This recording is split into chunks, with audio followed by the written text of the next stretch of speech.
Au cours de la vie embryonnaire, un stock de cellules appelé ovocytes se forme dans l'ovaire.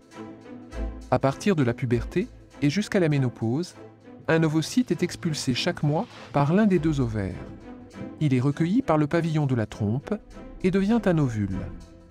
L'ovulation est donc un phénomène cyclique, mais ne représente qu'une des nombreuses étapes du fonctionnement de l'ovaire. Au début d'un cycle, certains ovocytes se préparent à être expulsés. Ils sont contenus dans des follicules. La taille des follicules augmente pendant les 14 premiers jours du cycle. L'un d'eux devient plus imposant que les autres. C'est lui qui va libérer son ovocyte le 14e jour. Après l'ovulation, ce qui reste du follicule dans l'ovaire se transforme en corps jaune. Il se maintient pendant les 14 jours suivants, puis dégénère, et le cycle recommence. Pendant ce cycle ovarien, un autre organe change d'aspect, c'est l'utérus. Pendant les 5 premiers jours du cycle, sa muqueuse est évacuée. Ce sont les règles ou menstruations. Cette muqueuse se reconstitue durant les 9 jours suivants, période au cours de laquelle sa taille augmente.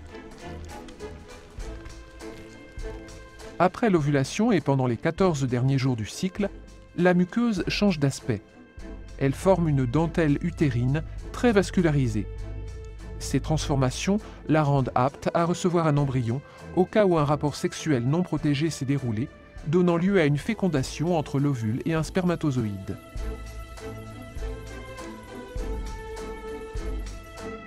Les propriétés du col de l'utérus sont aussi synchronisées avec le cycle ovarien. Durant les 11 premiers jours du cycle, le mucus présent au niveau du col forme un maillage resserré qui laisse peu de chance aux spermatozoïdes de pénétrer dans la cavité utérine en cas de rapport sexuel. Quelques-uns y arrivent cependant toujours.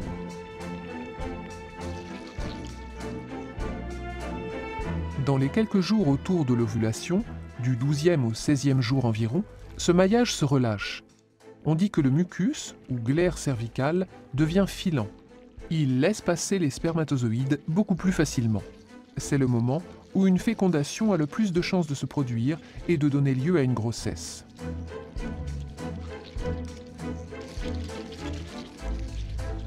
En fin de cycle, le maillage se resserre et la cavité utérine est à nouveau moins accessible.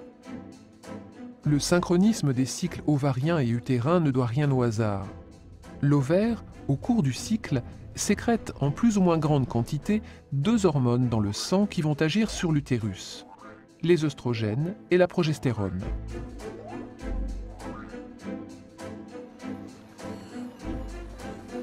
Au début du cycle, la concentration sanguine des 2 hormones est très faible. C'est ce qui cause les règles.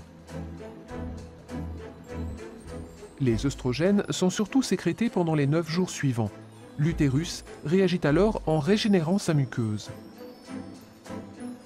Avant le 11e jour, la concentration limitée en œstrogènes agit sur le col de l'utérus en induisant un maillage resserré. Après le 11e jour, la concentration en œstrogènes atteint un seuil qui entraîne le relâchement du maillage de la glaire. Elle devient filante. Après l'ovulation, 14e jour, c'est surtout la progestérone qui est sécrétée. Cette hormone induit les transformations de la muqueuse et le retour à un maillage serré de la glaire cervicale.